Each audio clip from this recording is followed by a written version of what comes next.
What's up, everybody? Welcome to another episode of Yala, your thrice weekly podcast where we talk about the hottest news with a touch of what, Terrence? Good old humor. Good old humor, man. Yeah. It's the end of the week podcast. It's literally like Friday evening. Friday man. evening. Yeah. Yeah, We're Friday rushing evening. this one out, man. Yeah.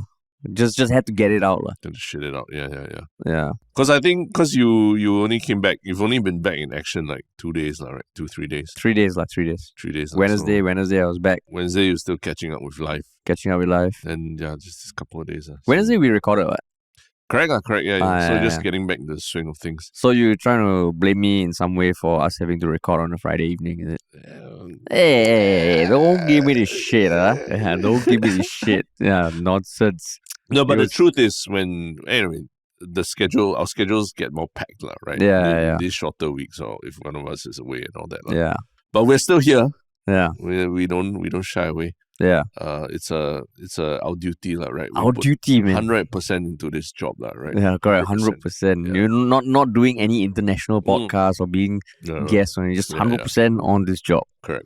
Yeah, Yes. because it's important, It's important. It's important. It is important. And even okay, before we get into that, it's a hot topic. It's something that we've spoken about before, but we will get a bit deeper. Yeah. So I guess we're jumping straight into it, lah. Yeah, but before that, Yes. we always tell people, if this podcast has meant anything to you, please hit subscribe, follow on all social media platforms, especially on Spotify and on our YouTube channel if you're watching this. Mm. And aside from that, what else should you do? Just wait. You already said share it with someone. No, I didn't do the share. Okay, so if you share it with someone, if you enjoy this podcast, share it with someone who maybe has not heard of us, has not heard of our podcast. Our podcast grows a lot through word of mouth. And if you want to work with us in any shape, way, or form, you can reach out to us at contact@ministryoffunny.com. Yes. Yes. We'll promise you our undivided attention to your email. Yeah. when it Even comes if we take a bit longer to respond, we will respond. Yeah. Because it means a lot to have undivided attention. undivided attention. Undivided attention. But why we keep harping on this undivided attention thing? Because Parliament sat in the middle of this week, 22nd November specifically, to kind of debate something that we have talked about on the podcast previously. And that is an amendment to the Constitution to allow presidents and ministers to take on international roles in private capacities. I think when we spoke about it, it was kind of like tabled for discussion. Yeah. We shared our thoughts then. And the latest development is 22nd November. They said, I think out of all the votes, no one abstained. I think 75 said yes, 8 said no. Mainly WP and PSP. Yep. But in the end, the bill was passed. Yeah. So the constitution is going to be amended. Yeah. So essentially, it basically gives Tharman the right to pursue some ECAs outside of his... Hey, Terrence, don't say ECAs Extracurricular. Okay, co-curricular. CCA. Terrence, CCA. it is all in the interest of Singapore. Yeah. Okay. I mean, you do an ECA, it's an interest of being a well-rounded student, right? Yeah, correct. I'm not saying that you are a worse student because of that, right? Worse, is it? Oh, yeah. I mean, bad Is it a student. worse student? This is what happens Terrence? when you spend too much time on your ECAs and not on your Yeah, English worse. class. Yeah, that's right. Worse student, correct. Worse student. Yeah. So I mean, there's a lot of technical jargon about like certain articles and 19Q, 22A and stuff like that, which we will kind of get into. But basically, overall it is a framework specifically to kind of draw parameters around the president taking up international appointments in his private capacity as well as ministers. Yeah. Right. And there was a lot that was discussed. I think they debated it for like 2.5 hours in Parliament. It started off with like DPM Wong giving an address.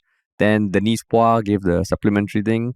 Then there were opposition MPs, Gerald Giam, James Lim, Dennis Tan, and Leong Man Wai. Yeah. Then they were sparring with Christopher D'Souza and all that. And I mean, from what I understand, from what DPM Wong said, that it is something that with consultation from the Attorney General, it feels like it's something that needs to be put down in black and white to prevent any kind of like confusion lah.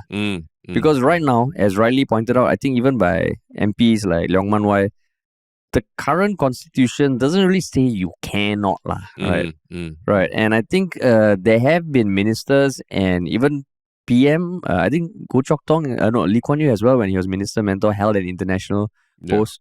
So it has been done before lah. Yeah, and they've been doing it lah on the side. They've been doing right? it, yeah. So from what you listen, why the need for this bill then? From my understanding, there is this. They need to put a legal framework because it seems to be in a grey area now. And they want to put it there so that there's no doubt about whether it can or can't be done. And they are also, because I think also Tharman specifically, has a lot of international roles. He came into the elections with a lot of roles in international bodies, right? Yeah. So this one, they're saying that this will allow him to continue to, be an ambassador, a diplomat, Singapore's top diplomat, as Tristen Yeak says it, to the rest of the world. Yeah. And they're even going that step to backdate these legal amendments to when he assumed office 14th September. So it's very specifically because of Tharman, right? Yeah, but they did say that this is for current and future presidents. Correct, yes. And current and future ministers. Yeah. And just to give some clarity on the roles that you mentioned, Tharman holds, he's the chairman of the board of trustees of the Group of 30, the G30, which is like this. There's almost like this think tank of thought leaders, specifically in private and public finance roles. He's a member of the board of trustees of the World Economic Forum. Yeah. He's the co-chair of the Global Commission on the Economics of Water and the co-chair of the United Nations Human Development Report Advisory Board. I mean, it is all pretty legit shit, and it's something that's not new to Singaporeans. We all know that he's like some international superstar. Yeah. Right? So at the end of the day, when this was passed, what are the emotions that are coursing through your veins? I know the last time we spoke about this, I think I was maybe leaning more on the side. Okay lah, our president is a sought-after individual who, a lot of people want him to sit on their boards or whatever to not only add prestige, but also it gives Singapore a chance to be at the table, right? So I think I was leaning more in that direction. But after hearing some of the arguments and the defenses that made by the MPs, I'm kind of swinging to the other side, where I'm seeing that there's a bit too much banking on your president being Tharman. What I mean is that we have a very exceptional good president right now, right, Tharman. But what happens if it's not Tharman in the future? What happens if someone like a Trump-like figure becomes president and starts to stretch the boundaries of what he can and can't do, right? So this is where that's where I feel that these amendments become dangerous, when you don't have such a benevolent figure like a Tharman coming in and there's someone who wants to, who specifically wants to use this ability to sit on boards and all that for his own personal gain. Then it starts to become very tricky because this gives him a lot of leeway. Then just change constitution again, Terrence. Yeah. So, hey, now anytime you want to change constitution, you just change. Yeah, and that's another part of the thing that makes me a bit uncomfortable, right? The fact that this is what I've learned is that this bill has been rushed through quite quickly. It was only first read or something like that 3 weeks ago, and now they already are in Parliament debating it and passing it, right? And backdating it somehow. So that's another part that makes me a bit uneasy. Like, why the urgency? Why the rush? If all along, even Minister Mentor was holding roles in international organizations, and that's something that I think Leong Man Wai was pointing out, right? Yeah. Why the rush? Yeah. I mean, same. Like, this makes me damn uncomfortable. And I think when we spoke about it, I think at that point already, you were uncomfortable with the timing of it because it was so right after Tharman became president. Yeah, it felt a bit too like this is clearly because of Tharman, even though no one's saying it. Yeah. But I'm even more uncomfortable now because, like what you said, the way they talked about it, and mainly DPM Wong and Chris D'Souza, some of the things that we'll get into, because the questions posed by the opposition MPs, like let's say Gerald Giam, he was saying that, okay, why is there a difference between Gerald. or Gerald Giam? Gerald. Gerald of Riveria. Riveria? Yeah. The Witcher. Oh, Gerald. He's Gerald, yeah. I cannot. Is either Gerald Giam or Gerald Giam? Gerald. So Gerald Giam. Yes. Sorry, Gerald. Gerald Giam. One thing he said was, I mean, why is there a difference between public and private capacities? Like, in the sense that if they're already serving as in their public capacity, how is it different in private, like the private capacity? And from what I understand from DPO M. Wong's speech, or basically the reason for this bill is when you're holding it in public capacity, you are speaking Singapore's opinions. Yeah. Right? Yeah. But in your private capacity, you're free to express your own opinions. Right? Which, I mean, okay, I get that. But then again, it comes down to like what? Okay, so for me, the biggest annoying thing about this, because at the end of the day, right, when you look at Tharman, even though like, I don't know, now Tharman's, how high up he is on a pedestal is also making me uncomfortable. Maybe it's because I've been watching Boys, the Boys, and it's all about the superheroes who attain a level of power that no one can challenge them. And Tharman feels like he's like unfallible. And in this case, we have a bunch of people arguing about things he can do as president. He's not even there. Yeah. I know the president's not supposed to be in parliament, but it just felt like, okay, I get it. But yeah, so at the end of the day, if I ask myself, I can sort of see some of the points that I think DPM Wong and also, if it is in Singapore's best interest, why oppose? That was how he closed out, right? He told WP and PSP, let's not oppose just for the sake of opposing. We are coming on the substance of this bill. Yeah. And if overall it is in Singapore's best interest, we need to vote that way. Yeah. So okay, I can get that. But it is the process, the way this is done, which is fucking annoying. And like, it's just the more I dread about it, the more riled up it makes me, because it just feels like, the backdating, the fact that, and also this is on the public, like, when Tharman was campaigning, there was talk about, like, there was so much emphasis on his stellar international roles. Yeah. But I don't think there was anyone who put a question to him saying, okay, what happens, right? What happens? Yeah. Apparently, Iris Ko did. But, I mean, I don't think she's the most credible also, unfortunately, right? Yeah. But there was not much focus on, okay, what happens when you get sworn in? And he hasn't had to answer in his own capacity. Exactly, yeah. Right. And it feels like this is, and for this to be so compressed, then it just poses questions. Was this already in the works? Yeah. While campaigning? Yeah. Was there discussions already with this body saying, don't worry, Tharman will still be on. Yeah. We just need to get the presidency through, and then we will amend the constitution and he'll stay. That's your speculation. Speculation. Purely speculation. But I mean, one thing that I think, to add on to what you're saying, is that I really took issue with some of how Chris D'Souza was defending things as well. Because it was really building on, like what I mentioned, the personality cult, the cult of personality behind Tharman. Saying like, because I think there was an argument from one of the Workers' Party members that, a president only has 24 hours in a day. How much can he squeeze in? Then Chris D'Souza was like, we all know how much Tharman squeezes into 24 hours a day. He works really hard. And I'm like, that's not, I mean, remember Tharman was also talking about saying that Singaporeans work too many hours and work too hard, and we should relook that and rethink that, right? So that did not make me feel any better about the argument, right? It's like saying like Tharman's a special person who can do more than everyone else, which is not what he has himself, and it's not what he campaigned on, right? He campaigned on, helping Singaporeans adjust to better work-life balance and everything. So I don't want Tharman to be like fucking working 24 hours a day. That's not what I want of the president either. And then the other part was like towards the end of his speech also, he was talking about how Teo Chee Hean, again was like, he sits on some board that when he traveled to Paris and France, when he saw how he was alongside luminaries and captains of industry and all that, right? So again, a lot is about like people, the personalities of the people that we should pay more attention to that than what the role is and what the role requires and what the president is realistically able to accomplish within that role. So I felt opposition side was coming at a more technical, legal, logistical almost aspect of it. Like literally, can the president fulfill so many roles? This is the highest, highest ceremonial office of the land, or custodial office of the land, can he really fulfill so many roles and do it properly lah? And then I think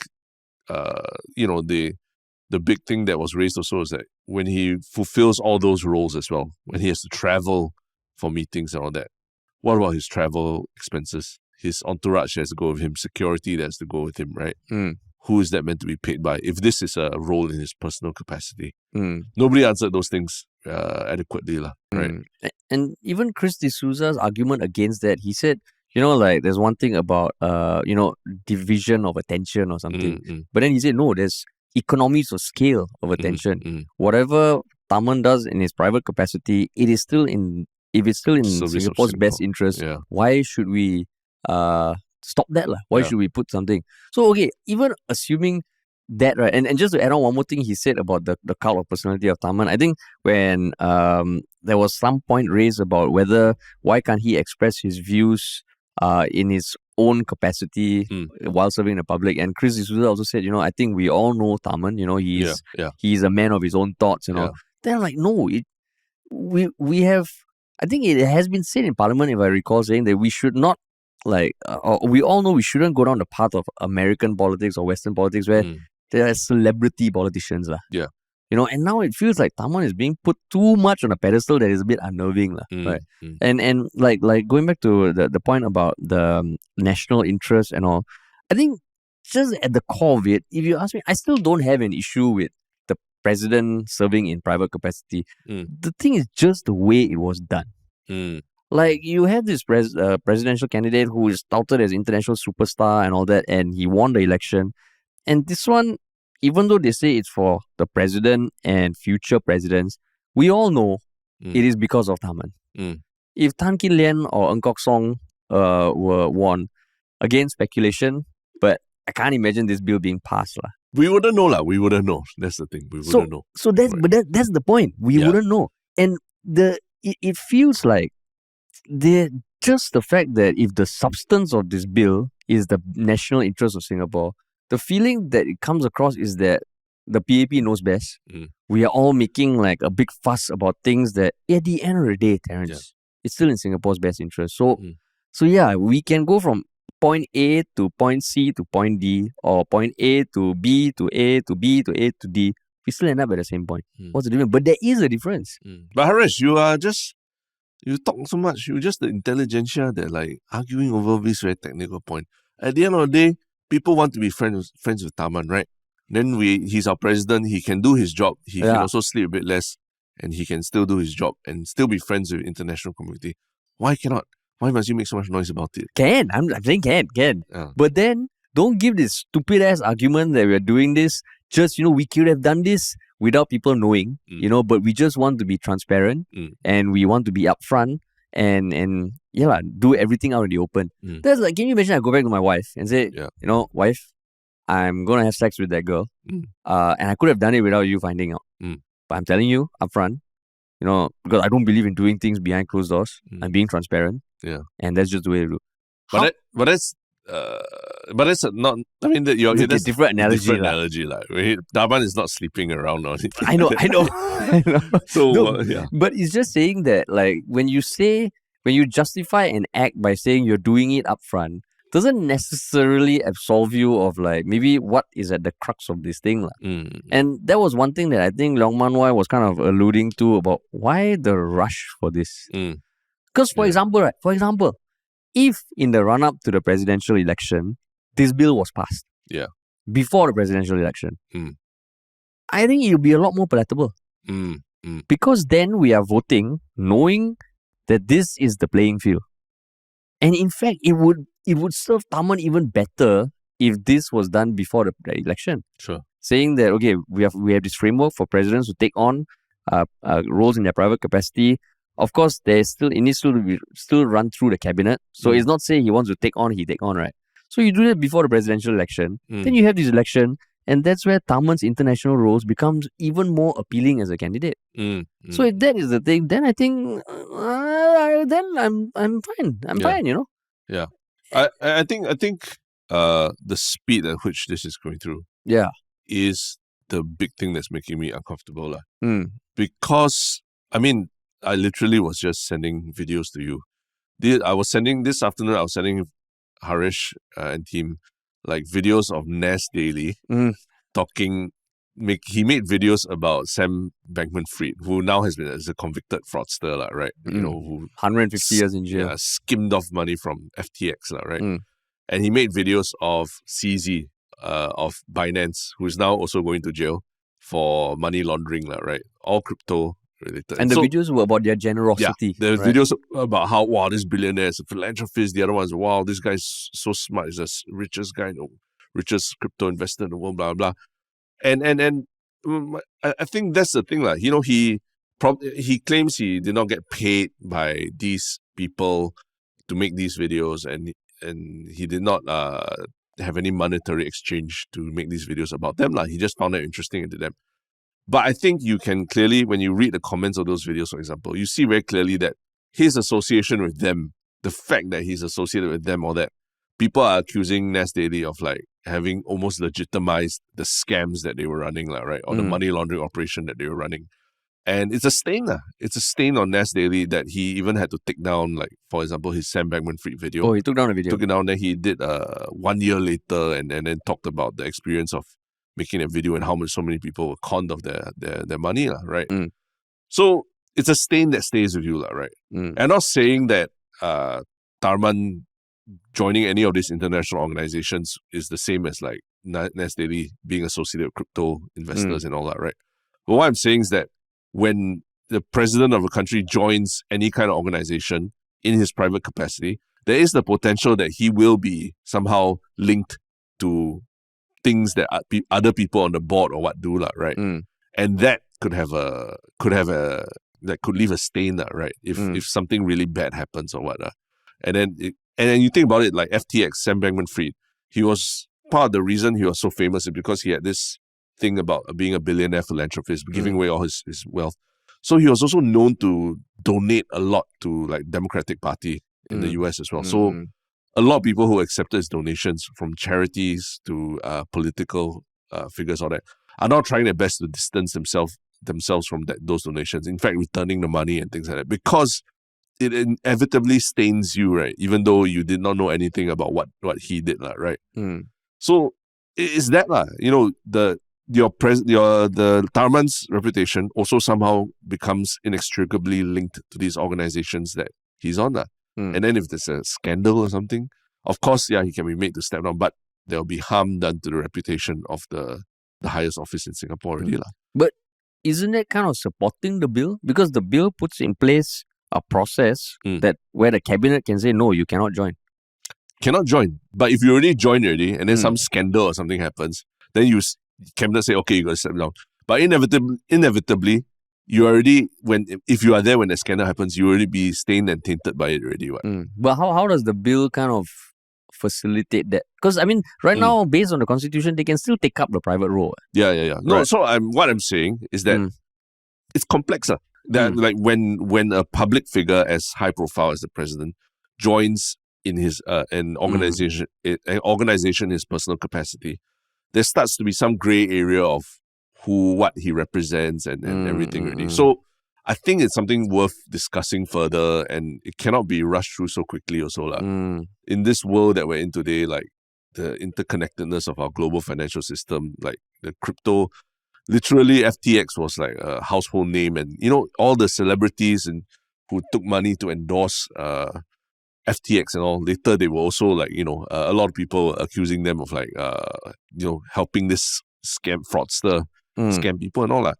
So I'm not saying that it's the same level or that Tharman's going to sit on some crypto board or something like that. But what I'm saying is that these things, somehow you can get dragged into all these scandals and all that you shouldn't be. And that's why you need to be very careful about how someone who is already the president and is compensated highly and has a lot of things to do on his plate already, is now taking roles in international organizations that you have less oversight over, right? But that was what DPM said. Like you said, Terrence, nowadays things are interconnected. Yeah. Public, private is all the same. That's why we need someone who can juggle that.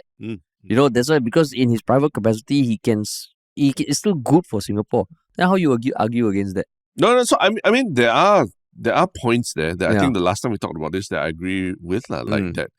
Yeah, if a Singaporean is offered a seat at the table, would you say no, should we say no, right? So that's where I think that it should be further discussed and further explained to people why this needs to be passed, right? Whereas now it just feels like it's just being rushed through. And I think last time we had a solution is like that Tharman can step down, but advocate for other Singaporeans to take up the role, whether it's other ministers or something like that, So it's not saying that, it's not a binary thing where like if Tharman goes, then no more Singaporean will be represented already, right?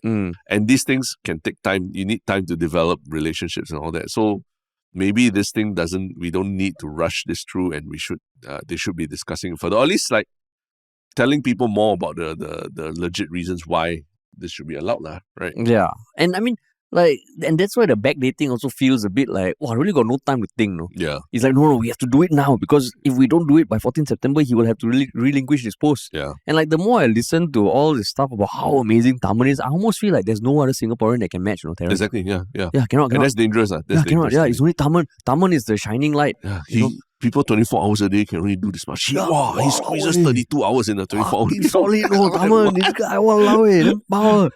Yeah, so then you listen to it, and again, it just goes back to the way this was done, the process, the speed, the fact that, and the way the argument is that it is in Singapore's best interest. Because once you put that at the core, right, then you almost make WP and PSP look like they are not arguing in Singapore's best interest. Party poopers. Yeah, but I think they are. They are basically kind of highlighting that we talk about the Constitution is quite sacred, right? Yeah. And I think all DPM said in response to the question about why is it backdated, and his response was like, this happens rarely, and it's only like if someone, I can't remember the term he used, it's like that there's almost no negative downside to this, and that the amendments are for making things proper. I will say exactly like the quote, but basically then it sounds like,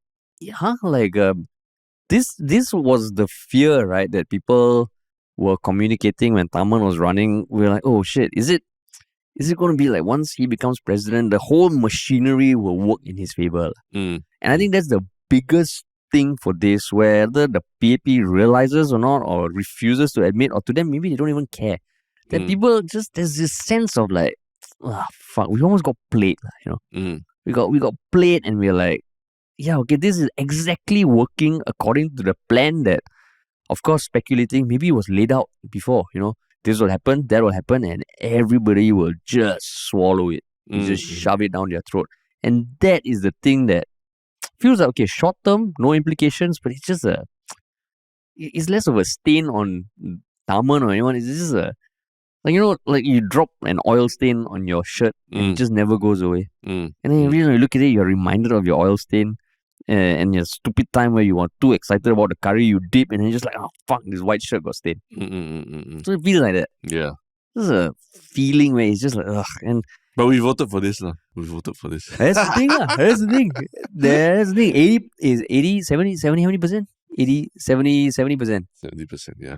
Yeah, it just leaves a feeling, because then in future it just feels like like the No, but I'm saying we voted for Tharman, yes, correct. Yeah. But I don't think it's so much about Tharman. It's the fact that the supermajority in Parliament has pushed through, has changed the, like Young Man Wai says, like the highest law in the land. Yeah. So quickly.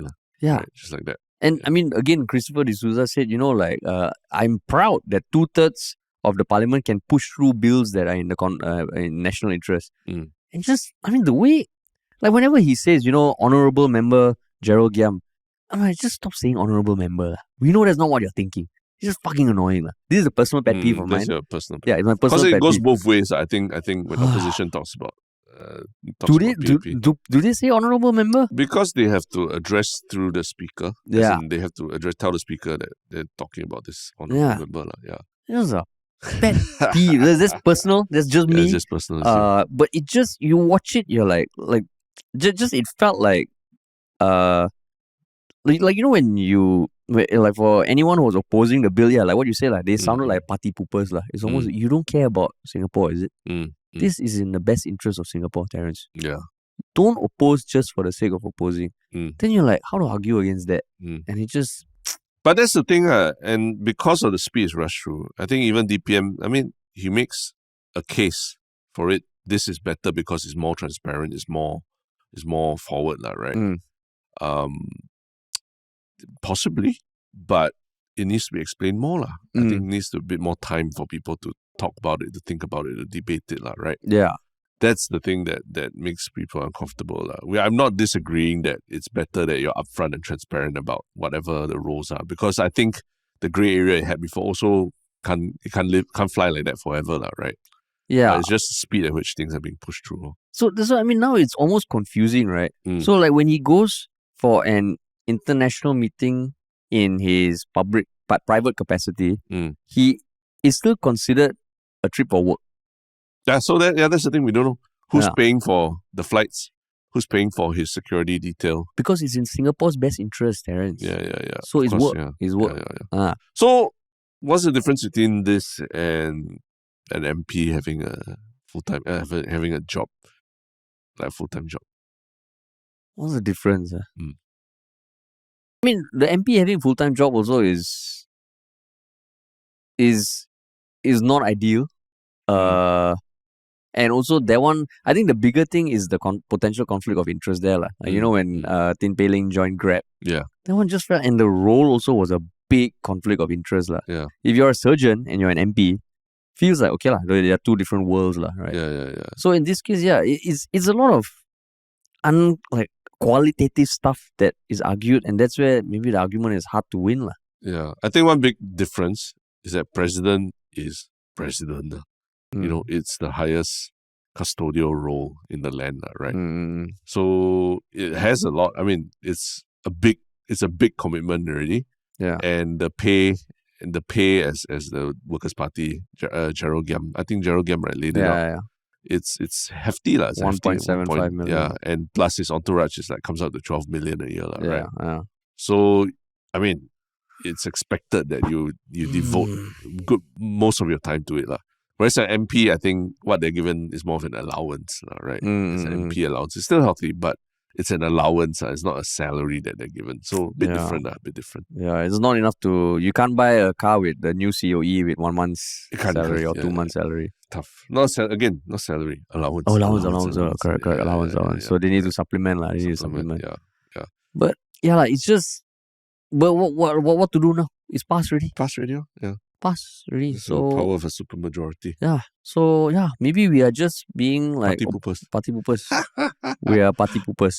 Yeah. Party poopers. You're just sour grapes, because you don't have you're not on the G30 and everything. Yeah, that's why. Tharman is in the race for Singapore's top Indian. He win already. No one has a chance. You and Rishi are down the pecking order already. We are already ostracized by I don't speak on his behalf, but by the Sindhi community already, they're seen as what are you guys doing? Then now then the broader Indian community, how? Cannot. Yeah. Tharman is no fight. He's like the Messi of Indians. Yeah. He's Messi won all the Indians. awards. Yeah, Messi of Indians. But Singapore Indians. It's we talk about people. I mean, I guess that's we can. Can move on. Can move on. Discuss more for what, Terence? No. For what? No, I mean, I think maybe if anyone knows something that we're missing here, let us know in the comments, because I think this is very, very worth debating, this topic. Yeah. But we talked about someone being able to squeeze a lot of work into 24 hours now, right? And this next person actually has managed to squeeze a lot of work into 24 hours, almost to the detriment of himself and his clients. And who is this person? Did they identify the person? I believe so. Yeah. Oh. Yeah. Oh, it's a James Lim in inverted commas. Yeah. And he is the winner of a kind of a contest, a social media contest that got some backlash. So basically, there was in air quotes, a mission on social media that was meant to motivate private hire vehicle drivers that was posted on Facebook by a Mr. Sean Lee, who is a private hire vehicle driver himself. It was called 4S Mission 500. So it was posted on a public Facebook page with more than 34,000 members on November 17th.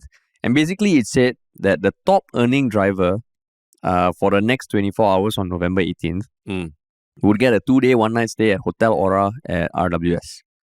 Paid for by Mr. Lee. And then he invited drivers of 4-seater vehicles who hit a minimum of $500 in earnings to message him to verify it. So the winner ended up spending 22 hours on the road, earning $1,017 over 48 trips. So that caused backlash with the main comment along the lines of like, is it safe someone to be driving for 22 hours on the road? Yeah. So I mean, the reactions were like that, and I think but the driver did clarify that he was resting in his car. He had rested a full day before that, so he was very well rested. Plus, he was resting in his car in between trips, right? Yeah. So cut him some slack, Don't. How you know? Well, as in what he said, Yeah, so you're taking his word for it, Taking his word for it, Yeah. Terrence. No, but I thought it's interesting for us to talk about this because you have had the experience. Okay. Again, I never bring up. Okay. I wasn't even talking about... Okay, no, go on. I don't talk about Subaru Challenge. Okay, go on. See, I was going to talk about the time that we spent in an Uber as an Uber driver. And somehow you brought it back to Subaru Challenge. I was saying that. What made you think? I never said the word Subaru Challenge. Those listening, you hear me. I did not say Subaru Challenge. Terrence thought I was going to refer to the Subaru Challenge. You were preempting me. You were preempting me. No. I never said. Could be many other things. Those watching the video on YouTube, you saw it. You saw in his face how his eyes lit up. He's no. Oh yes, I can get ready. Look at you. This was bullshit. This was Arish was ready to talk about. It was a trap. 84 hours on the Subaru Challenge. 75 Terrence. Sorry. We're not going to the Subaru Challenge. We're talking about when go on. When you spend 3 days as a 48 hours. 48 hours. Living in a private hire vehicle as an Uber driver, right? Back when Uber was still in Singapore. Yeah. That was a video we actually did, and it's still on Ministry of Funny channel. But yeah, you had that experience of literally, working and resting and living in a car for extended periods, right? Do you feel like it's possible for someone to do that for almost 24 hours and still be fully awake? I don't think so. I remember I was feeling damn tired. Even though I was driving 9 hours a day. Yeah, you weren't even driving full 20 hours or anything. Yeah. I was damn tired and I had so much more respect for private hire drivers after that. Because I was like, oh shit, this is not easy, man. Yeah. Because on the road, there's so many things to think about, right? Yeah. And 22 hours feels like it's a long ass time. It's impossible. It's like you start 8 in the morning and then you're done the next day at 6 a.m. Yeah. That's pretty much all-nighter. Over 48 trips. Yeah. But then at the same time, right, like from my understanding, this was just one guy who, in his words, wanted to motivate private hire vehicle drivers. Sounds a bit dodge. Yeah. To have this competition. So in that sense, did he do anything wrong? I mean, he motivated someone to...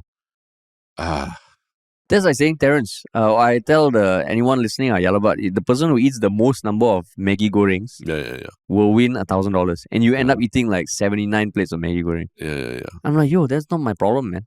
It is not, but there are knock-on effects. Like on what? People. I mean, he drives passengers around. Have you been in a private hire vehicle where you saw the driver nodding? Go. I have, I have at 4 a.m. on my way to Changi. Oh, you mean fall asleep, is it? Nodding off on the road, driving with my family in the back and everything. And it makes me damn nervous. So I remember those instances. I always hey, yo, dude, hey, let's talk, keep you awake. How things like that. But I can imagine, anyone who's driving 22 hours, probably now his passengers probably would be oh, fuck, that's damn nervous. Although they might not even know, right? I guess that's a good point. If the challenge is to eat the most number of Maggi Gorengs, you get constipation, that's your problem. Yeah. But if it's to cook the most number of Maggi Gorengs in 24 hours, maybe not the best idea, right? By the end, the meat is just fucking not even boiled or anything. You're dipping your hands in and everything already. Don't care already. So that's the danger, that on the road, your vehicle is almost like a weapon, right? And would you let someone who hasn't slept in almost 22 hours use a gun, right? In the army, for example, would you let the safety brief. Like, do you get 7 hours of sleep before you go to your rifle range and everything? So in your view, what he did was wrong, lah. Yeah. I mean, but that goes into a lot of discussions about private hire vehicles as private hire drivers as contractors versus employees and all that. Because I think Employment Act protects people from certain acts of abuse, where they get worked more than 12 hours a day and things like that. Yeah. But the private hire drivers are not technically employees, right? Yeah, correct.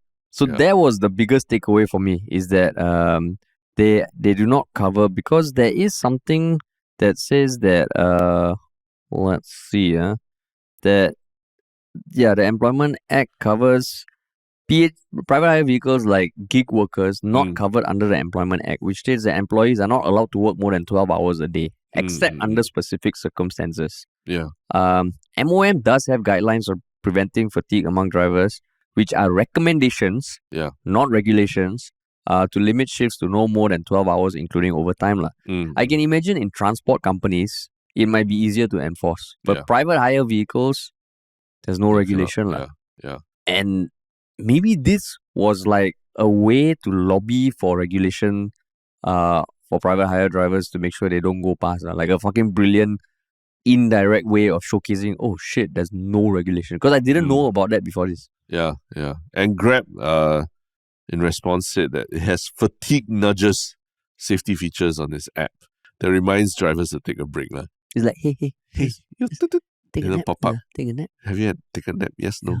You want to take a nap? Okay, if you don't want, it's okay. You just carry on driving. But that's the thing, right? It's like they can just ignore it and that's it, So it's a bit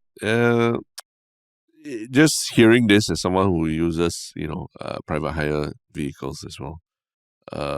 It's quite scary, Like the next time you're hiring someone to drive you to airport 4 a.m. in the morning, they could be at the tail end of 22-hour shift, But they could already be doing. They could be they could be tired already. Yeah. Correct.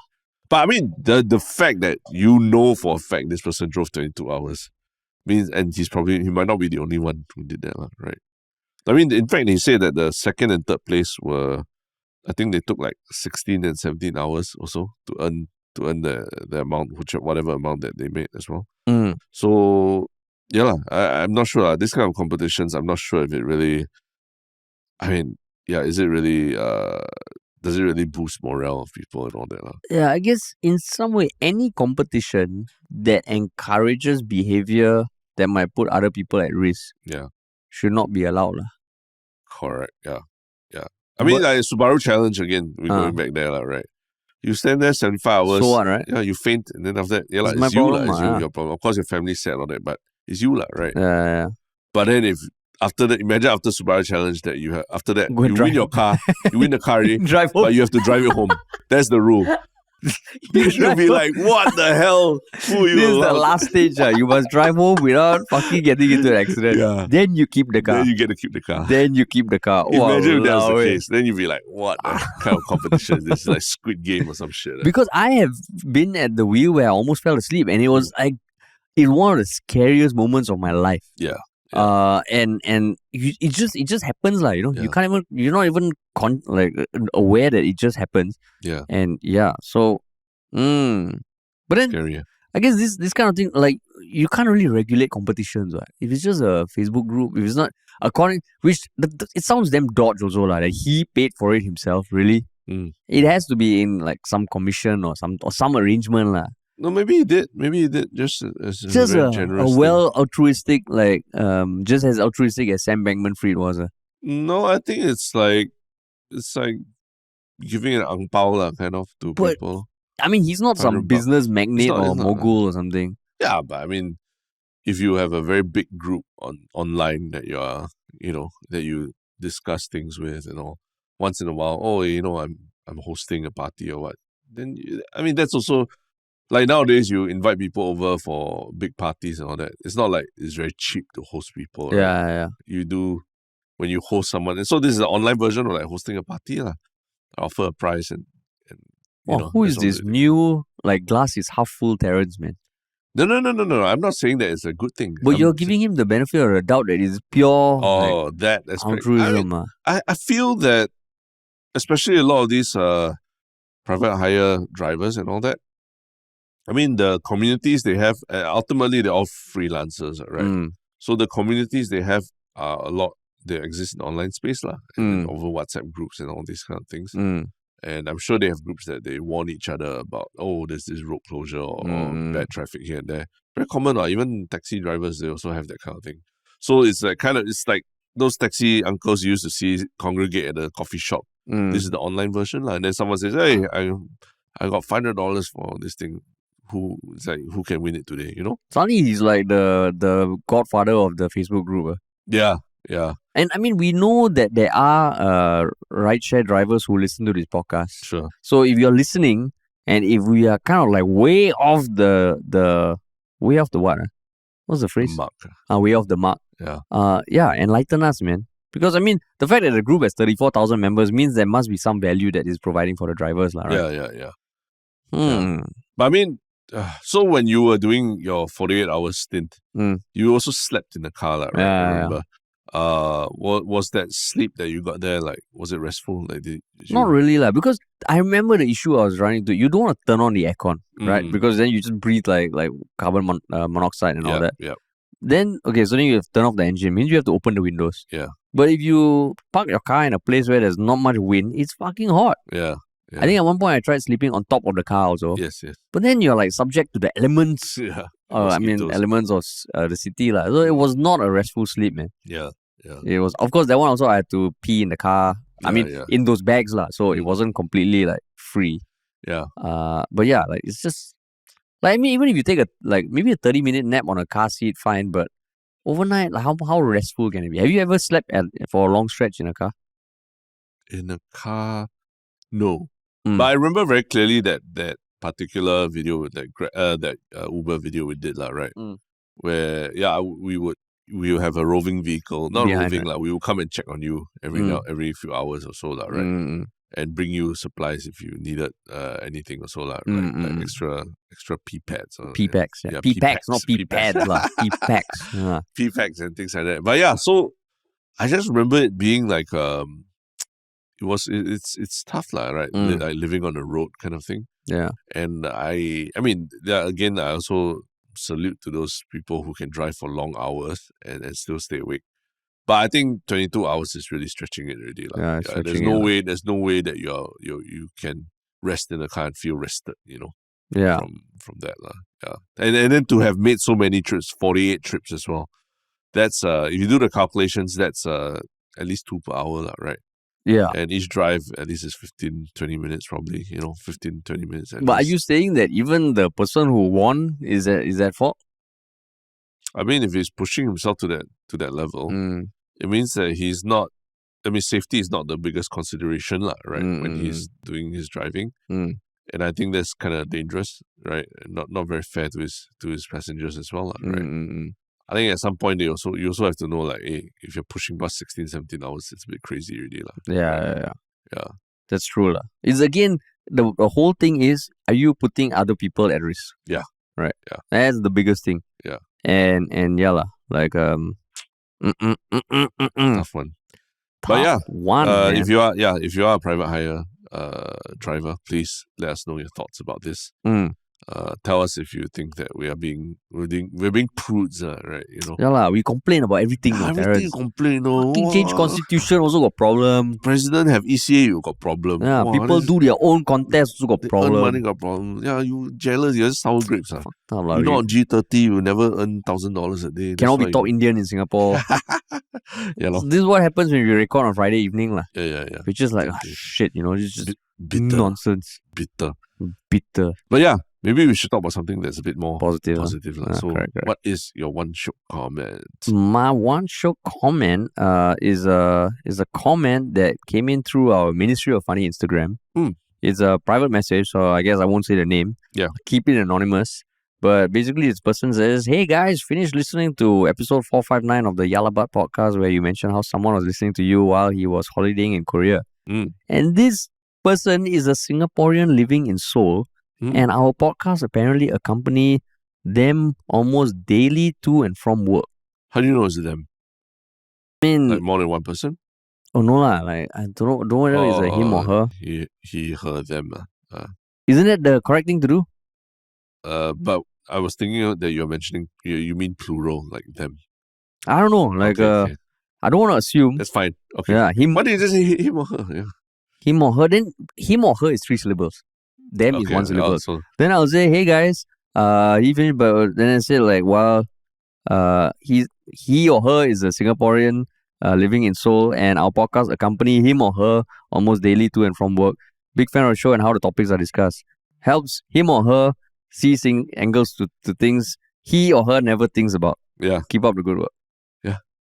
That's correct. That's the way it should be. Less confusion. No. Like why we take a page from the parliament? There are things that are simple. We make it confusing. Yeah. So shout out to this person, man. Like wow, it blew my mind, man. Like I mean, in some way, I know we have had feedback from people who live overseas listening to the podcast, and it really feels like we're doing our national service. Keeping people connected to Singapore. So thanks for listening, man. Yeah. Cool. What about you, man? Mine is on Reddit from in the threads on our last podcast, talking about the $10,000 Taylor Swift concert packages offered by MBS. So Fiery Balls says, I think the cheapest suites at MBS are already like $1,000+ per night.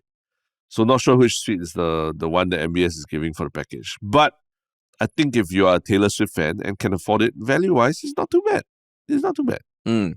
The sampan rides and those attractions are marketing gimmicks though, because your card automatically gets upgraded from spending $5,000 and you get these free attractions every month. Oh, well, how do you know? Interesting, yeah. So I was about to say, wow, thank you for letting me know. This is something I wouldn't have known because I wouldn't spend $5,000 at MBS. But yeah, apparently if you spend $5,000 at MBS, you get to take the sampan for free. Probably go to the Art Science Museum for free. And every month, one time. Wait, so as long as you spend $5,000 a month, then you get upgraded to that Paisa level. I think we're talking about it. Whatever. So you spend 5,000 once, you can take a sampan ride every month. Apparently, yeah. Wow. Yeah. Not bad, huh? As in free lah. Free. I mean, you just don't have to pay lah, but you probably still have to queue and everything also lah. Yeah. So yeah, interesting to hear. Have you taken the sampan ride before? No, I've not in Singapore. Also. I think in Vegas, I've taken the one that they... in that mall. Las Vegas Sands itself, yeah. But not in this Marina Bay Sands, yeah. Now whenever like I got people on the sampan, I would think like, did they spend 5,000? Do they look like they spent 5,000? Do they look like that kind? The Swifty fan. But interesting now people are also making their own mental calculations about how much value there is there. I don't know, Taylor Swift is just getting too big, it's scary lah. Yeah. I think everything I look at in the world now is shaped so much by the show The Boys. Okay. Taylor Swift is reaching a level of like discomfort lah. Maybe you moved on from your the Beckham documentary phase. Everything you're talking about was just like linked back moved to on already, Beckham. Now you move on. Now you're in the Boys phase. Now I'm in the Boys phase. The Lord of the Rings. There was a little Lord of the Rings phase somewhere in the middle, right? There was Expanse, which was a huge thing. But now everything I see through the eyes of the Boys. Yeah. In that phase, the Boys phase. The Boys. I got 2 more episodes. Then I need to find the next show. Oh, Tristen recommended Gen V. Okay. Also which is a precursor to the Boys. So I will. There'll be another phase. So yeah, just forewarning everybody. There'll be a lot about the Boys. A lot more references. Yeah. A lot more references. Don't stop. Cool, man. All right. What about your one Shiok thing, man? My one Shiok thing is actually it's remember CoffeeZilla? Yes. The one who, basically one of those YouTube channels that does these big exposés on scammers, and even Sam Bankman-Fried. He had quite an integral role in Sam Bankman-Fried admitting certain things he did in his interviews. He did a video about Binance, right? The Binance CZ CEO, and I thought it was a very good, very interesting breakdown of what exactly has been happening with CZ and Binance, right? And I think what's interesting is that towards the end, he also talks about why this whole thing was so cringe, right? Because I think there were things about the Binance CEO that I did not know that he did, and his certain ways that he would defend his company and things like that. Yeah. So yeah, CoffeeZilla does a very good breakdown of it. It's like it really got over 1 million views. It just came out? A day ago, yeah. Binance fined 4.3 billion and CEO pleads guilty. But did you just happen to see it, or you were seeking out some CoffeeZilla? No, I subscribed to his YouTube channel. So when you add the notification. Yeah. No, I didn't hit the bell, but it comes out lah. So I like his stuff. I've listened to his CoffeeZilla, Joe Rogan as well. Even his philosophy about what he's doing with his channel, like as a YouTuber, is quite different from other people. So it's worth listening to. But this one is really funny because, spoiler, he does end by showing the Nas Daily video on CZ lah, which is like fucking this. That term, like, this is aged like milk, right? Yeah. So that this is the epitome of that.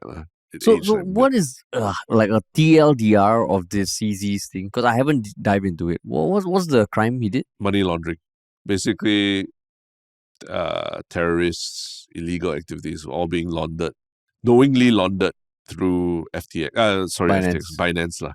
And it was almost like a policy to try and keep it under wraps, because he was quite seen as like really a thought leader, like a badass in the world of crypto. Yeah. So the Nas Daily video like helped to elevate people like him, right, to those levels, right? This man is the richest person in the world of crypto. Wow, Terrence, who do you sound like, man? That's such an eloquent way of speaking. So that's my one shook thing. Cool. And you? My one shook thing was, I think a few weekends ago when the TV was on at home, I chanced upon this CNA documentary about this one writer-producer, Shermin To, who did a documentary about her dating journey. Like over 8 months, she went on 54 dates to find the man of her dreams. And the documentary is called Shermin's March. And I just thought it was interesting because, not gonna lie, like certain parts are like cringy as fuck. Yeah. But I think that's what makes the show so charming. The fact that you have someone who is willing to put herself out there and record almost like embarrassing moments, I thought it was great, man. She filmed herself. Yeah, she filmed herself. Yeah, so on the dates, she would mosaic out the faces of the male. I'm guessing like if they are not comfortable. Yeah. But yeah, like they would, like to a depth that I wasn't expecting like from the first date and all these awkward conversations. And it's actually like, I thought, it's not my cup of tea maybe to watch the whole series, but I thought... It's a series. Yeah, it's a documentary. Wait, maybe it's not a series. Was it like... It is a CNA. Oh yeah, it's a CNA documentary. It's one episode. One episode, okay. Yeah, and I just thought like it's just a awesome thing to come out of Singapore. It's something different. It's something where, to just openly be like, I'm going on a dating journey. I'm single. I'm 32. I'm going on 54 dates. Yeah. I just shout out to her, man. So like when you look at it through the boys like lens, like what's your take on it? That she's kind of just owning like her identity, and not shy of it, okay. And like, she's not a superhero, and that's fine. And that's fine, Terrence. Yeah. Now everyone knows what I have to live with outside of this podcast as well. Yeah. Because so what if you have superpowers? So what if you're fucking hot, fucking good looking, it doesn't make you better than other people. Yeah. All right? Yeah. Lesson learned from the boys. Lesson learned from the boys. The boys, man. The boys. Can't wait to watch another episode tonight. Oh, man. Okay. Yeah, man. Cool, man. But cool. Wow. Awesome. Thanks for listening, everybody. And as always, if you enjoyed this podcast or any of our other podcasts, please share it with at least one other person. Follow us on social media. Hit subscribe. Turn on the notifications just so you get every episode as soon as they're out. And if you want to work with us, just email us at contact@ministryoffunny.com. Yeah. Awesome. All right. Thanks, everybody.